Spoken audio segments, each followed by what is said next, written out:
Hey, what's up, everybody? Welcome back to the channel, and welcome to the studio, Nate. Thanks, mate. Good to have you, man. Nice to be here. Thanks for having me. So we're talking about Sea Otter today, but they don't know who you are. You want to tell them a little bit about yourself? Well, my name is Nate Mesmer. Recently moved to the USA from Switzerland, but originally from Eritrea. And I just started racing in the US criterium races a couple of weeks ago in Auckland, Grand Prix of Auckland. Yep. And here I am now talking to you. Hopefully, be your teammate for the upcoming season. Yeah. So Nate was really impressive, like he said, at the Oakland Grand Prix. You'll probably see him in some of that footage if you haven't checked it out. Then he came out the following week to Santa Cruz, also super impressive. And we asked him to guest ride here at Sea Otter, and that's the footage we're talking about today, the circuit race. Should we get into that? Let's get into that. All right. Yeah. I don't know if we're going to do any better than that. I don't think so. Okay, so this is the Sea Otter Circuit Race. This is a fun one, man. I look forward to this each year. It's actually on Laguna Seca on the racetrack. What do you think about the course? It probably suited you really well, Nate. I mean, it's a really great course, which actually could suit anybody, whether you're a climber or sprinter or puncher. That's actually a place or a route that really gives a chance to everybody, in my opinion.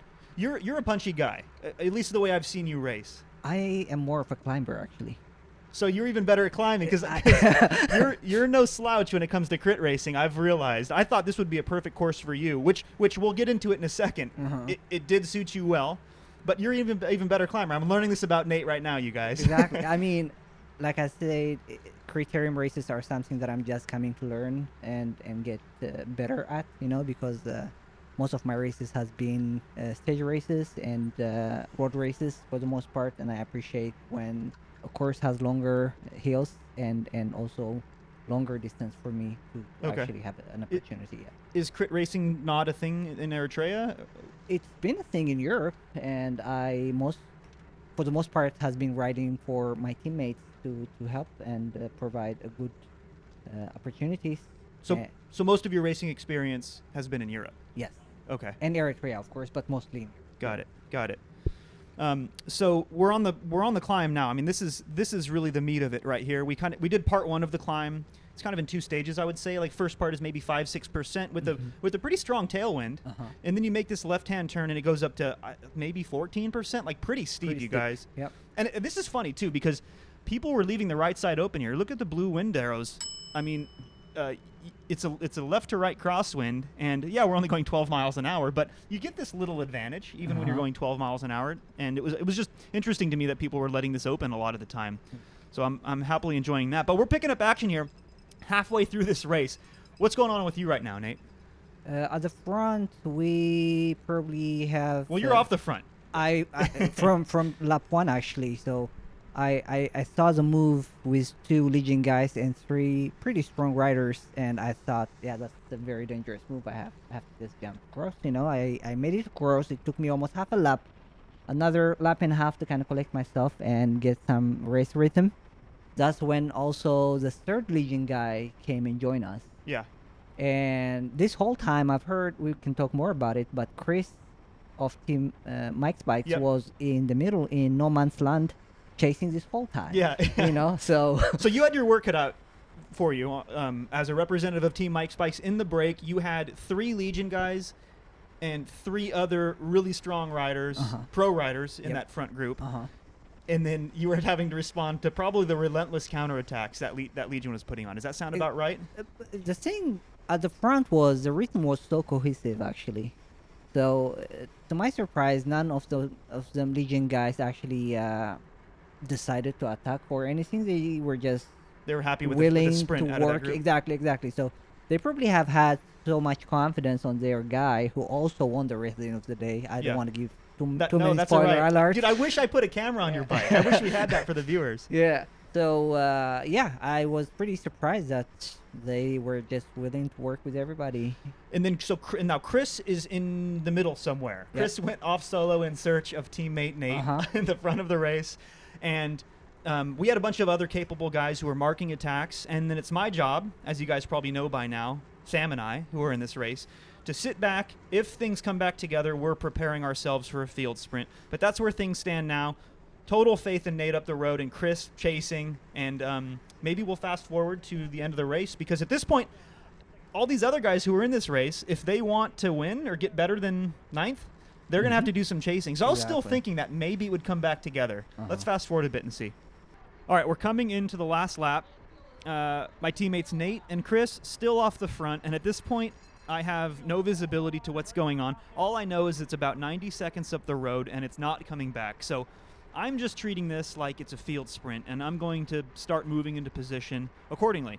And while I do that, Nate, why don't you tell us what's going on up the road in the breakaway? That's where things started heated up actually with the breakaway, because guys started attacking on the 4th lap, I think, or 3rd lap, and I was cramping like it's crazy. What I later realized was like my seat post slided in by like 3 numbers. Oh, seriously? Yeah. I didn't know this until just now. That's actually something that Roman noticed after the race, because the whole time I was like, why the hell am I cramping? You know? Yeah. Because it's just a one hour race. You also It's had not- to chase for a whole yeah, lap but by like yourself. I usually wouldn't be cramped. I was feeling like crap. I gotta tell you, the first 2 laps I wasn't even working with it. So I'm like, guys, I Yeah. really need to take a care, Yeah. you know. But cramping, not very much, you know. It was kind of weird, and the cramping wasn't really like a fatigue cramping. It was more like a muscle ache, Sure. if that makes sense. You Well, know? that explains the seat Yeah. post sliding down. And 3rd lap, the attack started, and I almost got dropped on the 2nd lap. Managed to catch up on the downhill, on the descending, and went for another lap. Wait, the 2nd lap in that early on, or 2 laps to go? 2 laps to go. Okay. So 2nd last lap. Got it. And we came through the final bell all together, all the 7 of us.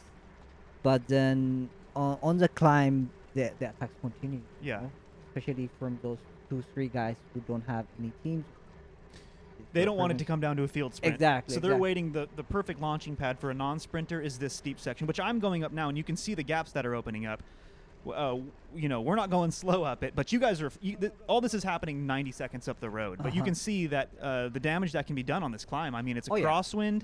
It's 14%, and people do 700-800 watts up it. Exactly, and you never feel like you're chilling even when you're in the wind shadow here, especially because of its gradients, and also the side wind was not very Forgiving.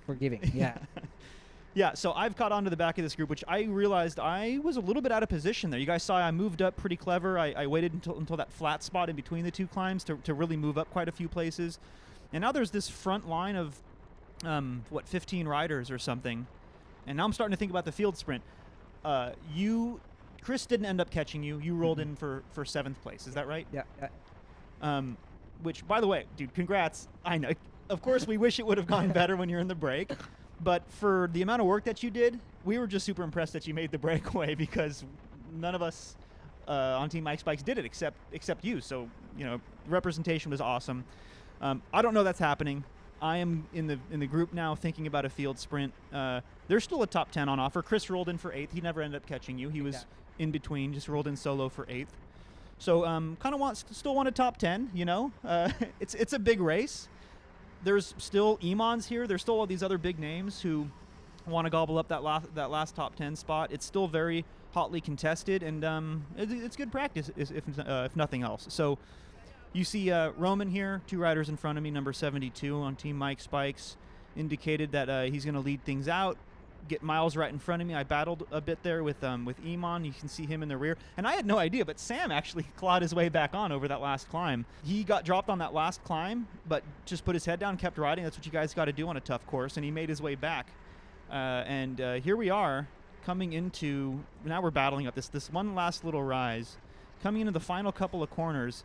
And the timing of this is beautiful. I mean, we did a good job. Unfortunately, it wasn't for first place, but we did a good job to organize here in the last couple of kilometers. We're only 450 meters to go now.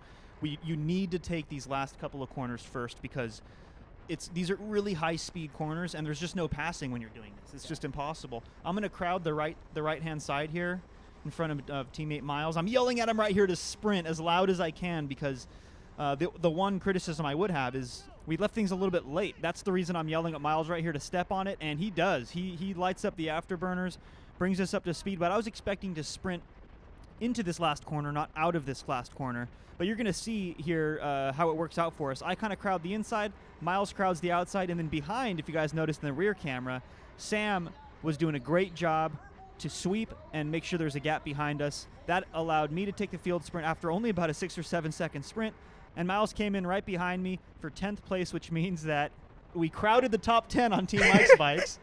Unfortunately, it was 7th, 8th, 9th, and 10th. Exactly. It could have been worse, or it could have also have been better. I think it could have been better, but we were stoked that you were up there, man. And I'm gonna put a camera on your bike next time because we're all super impressed. And Nate's a modest guy. He's also out of shape. He hasn't been riding very much, so big things coming in 2022. Absolutely, yeah. Good having you on the channel, man. Thanks, mate. I really appreciate it. Yeah. I enjoy being here. Talk to you guys soon.